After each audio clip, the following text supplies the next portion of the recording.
Okay, so today we're making vegan chili. For this recipe, you're going to need a skillet, preferably an iron skillet, to add nutrients and taste, a measuring device that can handle at least 1 cup, and a tablespoon.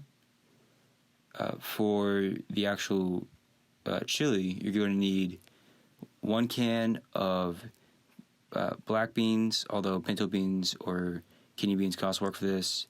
You're also going to need another can of another type of beans, like kidney beans or pinto, depending on what you're using. You're going to need about half a can of canned tomatoes, and marinara sauce can be used to supplement for this. About half a cup of frozen corn, some type of plant-based protein crumble. Beyond Beef crumbles is the preferred one, but I used a different one in the recipe. About 3/4 of a cup of an onion, but that number can go up or down depending on how much flavor you need in your chili. And for spice, you're going to need salt and pepper, cumin if you can have it, but turmeric or chili seasoning, both can work as supplements, which I use both in this recipe. Garlic powder, and any other type of seasoning that you would like to put in it. I also added mustard grounds to it. And you're going to need a tablespoon of olive oil for the skillet. Okay, so before we get into the actual cooking, I want to preface this by saying that when I was recording, there were some issues with the film, so some of the video clips are kind of corrupted. You might see some issues with some of the borders, video quality. The main thing you really just need to keep an eye out for is that the first step of the process, which grilling the onions, is completely corrupted, so you won't be able to see a video of that. But the first step after heating up the pan and cleaning the pan is to grill the onions for 3 to 5 minutes until brown, or as long as you would like to caramelize it for. Alright, so while we're cleaning the pan and prepping, I wanted to speak on why I chose a vegan dish and the benefits of a vegan diet and meals.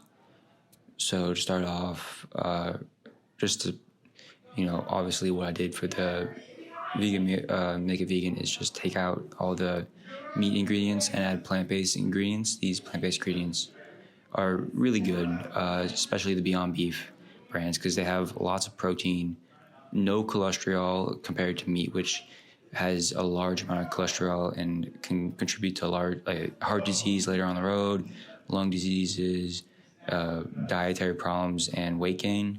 Well, these are much more lean proteins and scientifically have been proven to help more with lean muscle development, so much more athletically beneficial, as well as vegan diets have also been supported to have given more energy to anyone that participates in them. And a lot of people have much higher levels of fiber, much higher levels of dietary control. So this vegan chili is especially good because it has 3 different sources of protein in the kidney beans, the black beans, and the Beyond Meat protein.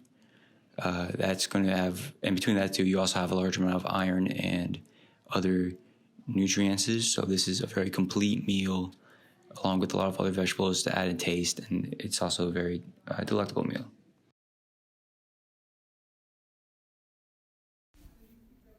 Okay, to start, you're going to need your olive oil, about a tablespoon. I eyeballed it in this clip because I'm used to cooking on a skillet, but however much you want to use. Okay, so now you have to chop your onions, start off with peeling it, and you're really only going to need about half an onion diced. Use your measuring cups to measure out 3/4 of a cup.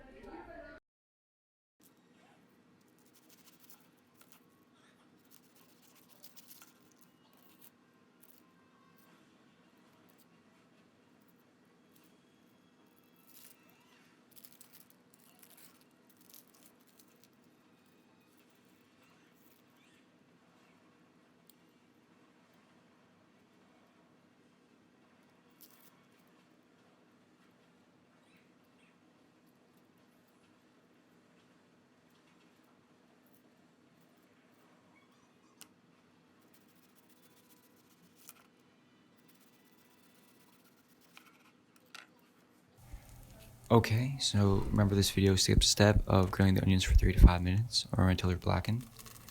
The next step after that is to get your ground flow meat into the pan and crumble it up into your desired size.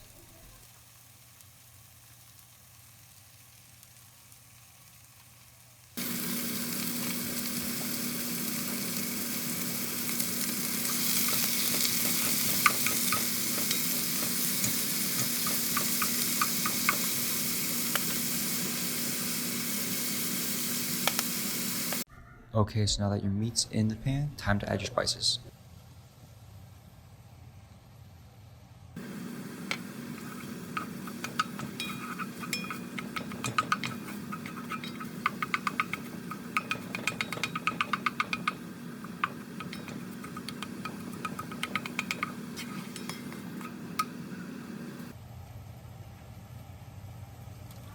Alright, so now you're adding your tomato sauce and or marinara.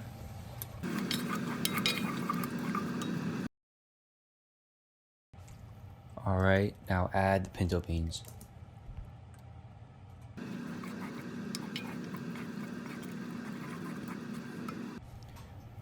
Okay, now it's time to add beans. Remember not to drain them to add the fluids.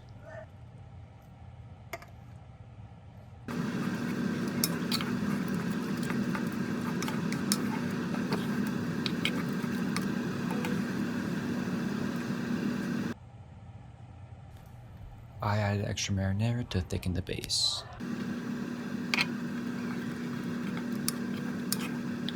Okay, so adding your salt and pepper, nothing really to it, just adding salt and pepper. If you wanted to watch sodium, then you can just do pepper or keep to what spices you have.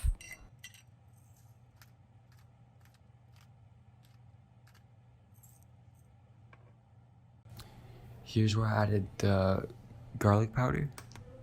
This is a spice you want to add last so it cooks into the base more. Okay, now it's time to add your frozen corn. It's preferred that you defrost this first.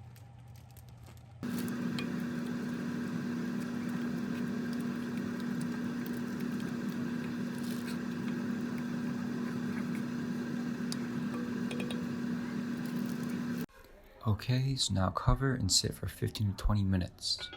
And you're done.